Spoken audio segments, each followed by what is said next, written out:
Hey everyone, happy March. And I know we're getting closer to spring, even though the single digits and occasional snow still gets in the way.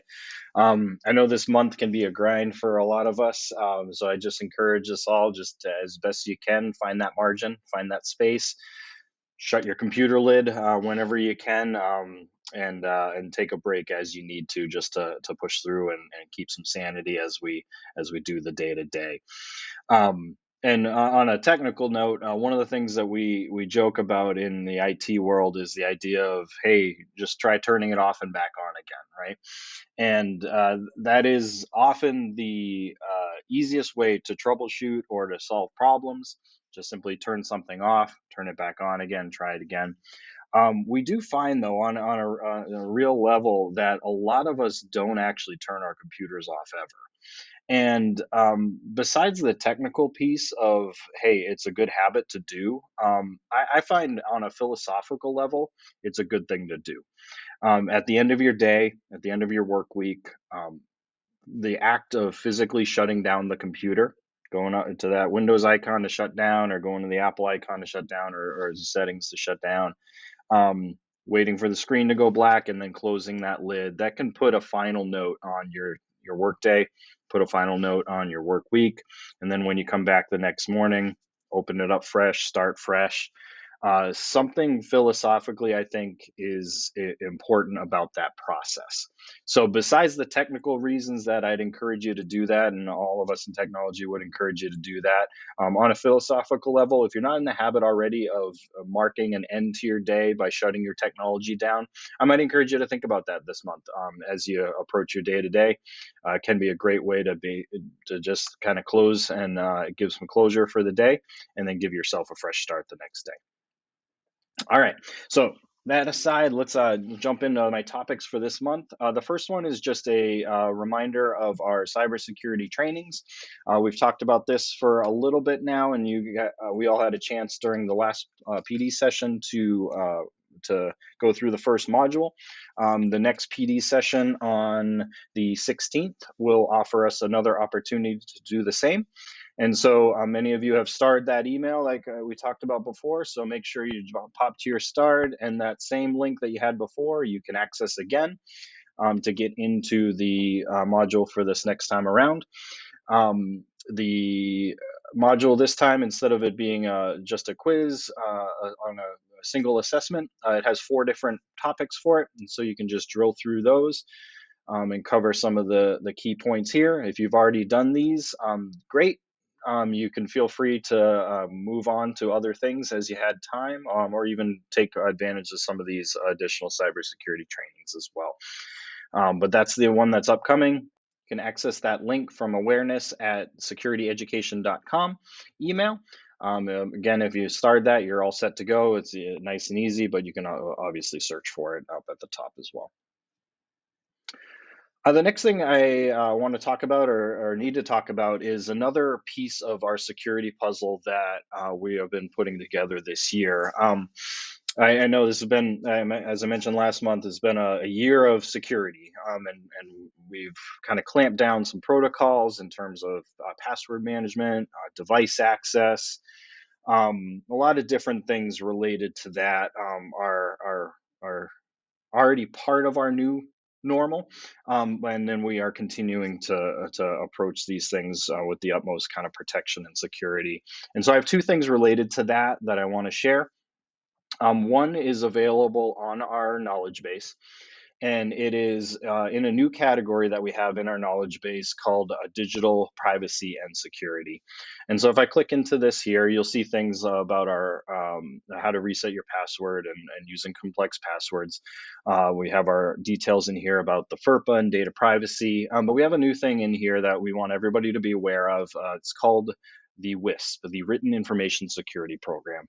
And if you access this, it gives a brief explanation of what this is, and then it gives a full document for all the details. But effectively, what this is it's a plan and a process and systems, and our intention as a department and organization to keep personal identifiable information secure. And how are we going to approach that over the course of the year? So definitely check this out. Be aware of what our organization is doing to protect ourselves and protect you and protect the students, and then know that this is available. The second piece of our kind of security update is related to a topic I mentioned last month, and this is about profiles on Google Chrome. And so in the past, we've had the ability where if you go to the profile here, that we could have other profiles in here of non-HPS accounts. So there was the ability to add another profile, and we could do that as a way to kind of separate home and work and have two different logins effectively here. Uh, we're rolling out this month, and it should happen probably within the next couple of weeks here. On all district owned devices, the only profiles that we'll be able to use are Haverhill profiles. And so, as you use Chrome on any district issued computer, it will, number one, require that you sign in to your Haverhill account to use it. And then number two, it will only allow Haverhill accounts to be signed in as that profile. And so if you happen to have a personal account in there in the past, it will be restricted from being signed into on the work device. And again, kind of focus our attention on Haverhill owned devices and Haverhill provided accounts. If you have any questions about that, definitely put in a support ticket and we can explain further. But again, this is just for Haverhill owned devices, and this will be coming out in the next week or two. Next thing I would like to talk about, just a couple new Google updates or things that if you're not familiar with already, I want you to be aware of. So one of the things that they're coming out with soon is the ability to take the response graphs that are generated in Google Forms and embed them in a Google Docs, slides, or drawings. And while this isn't a new concept to say, hey, when I'm looking at my graphs that the analysis kind of builds automatically as part of these forms, I can hit this button and copy it, and I could always paste it somewhere else as an image. And that's great, be able to take this data and put it somewhere else. But this new feature of embedding it, basically what it allows us to do is that when we hit this copy button, and when we pop into a slideshow or pop it into a document or a drawing, what's going to happen is that it gives us a live link to that source graph.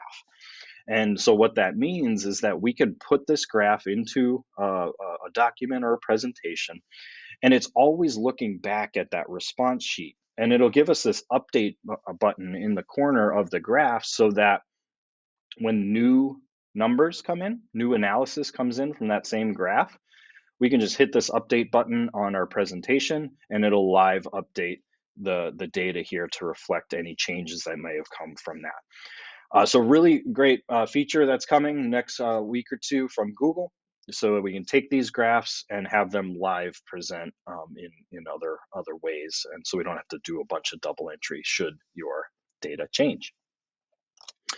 And then the last thing I wanted to share this month is something that's been in Chrome for a little while, but it's come up in some tickets and even in my own workflows lately, is the idea of sharing links. And we can do that in a couple different ways.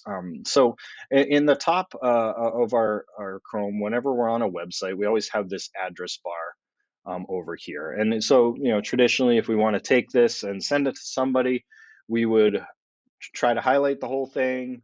You click once, or sometimes you have to click 3 times, or just drag or whatever. You try to highlight the whole thing, and then we can either use our edit menu to copy it, or you use your keyboard shortcut to copy it. So that can be difficult sometimes to not only highlight the whole thing accurately, but also try to get it copied.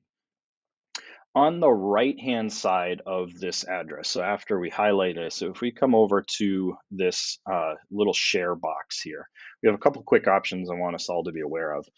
Number one is we have the ability to quickly copy the link. So rather than playing that game of highlighting and remembering what the keyboard shortcut is, I can just come to this little share box, I can hit copy link, and then I'm ready to go paste this wherever I want, whether it's in an email, in a document, in Google Classroom, whatever.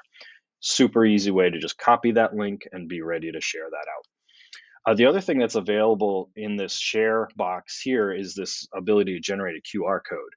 And I think all of us are familiar now. If you've been to a restaurant in the last 2 years, they don't give us menus anymore. They say, hey, scan this with your phone. These QR codes are a dynamic way to give somebody access to a website. And you can generate a QR code out of any website that you have in Chrome just simply by coming to this little share icon and hitting the QR code.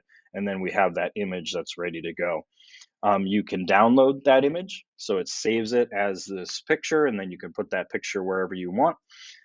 Or you can simply copy and paste it, or just use it right on the screen as well. So great way to share it, even if you're just presenting this on the screen and you have some people with phones, like on a projector. If you just show this, you can have them look at the phones right away, and you're done. People get to where they need to go.